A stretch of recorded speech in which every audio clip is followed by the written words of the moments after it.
morning guys!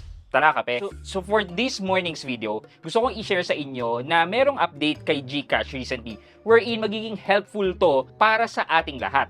Well, ano ba to? Apparently, nagpartner si PSA or si Philippine Statistics Authority with GCash na kung saan pwede ka nang mag-order ng inyong PSA birth certificate, death certificate, marriage contract, Senomar, Senodebt, and death certificate dito sa loob ng GCash. Well, available naman itong PSA online eh. Pwede ka rin naman doon sa website nila mag-request ng mga certificates na kailangan mo. However, ito mas pinadali niya kasi mas maraming tao ang nakakaalam ng GCash. And if alam ng tao na pwede nang mag-request ng PSA documents within GCash, mas gagamitin nila to kasi mas familiar ang nakaraming tao sa paggamit ng GCash instead of the website ni PSA. In addition to that, mas convenient to dahil directly na sa loob ng GCash yung integration ng pagbabayad. So when you open the PSA mini app sa loob ng GCash, ipoprovide mo lang yung mga information na kailangan mo and then delivery address.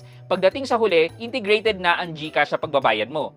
So pagbukas nyo ng GCash, i-scroll nyo lang dito sa Explore the app, hanapin nyo yung GLive, and once nakita nyo na yon, mag-open na to ng GLive. After mag-open ng GLive, search nyo lang dito sa taas yung PSA. After which, makikita nyo PSA Helpline.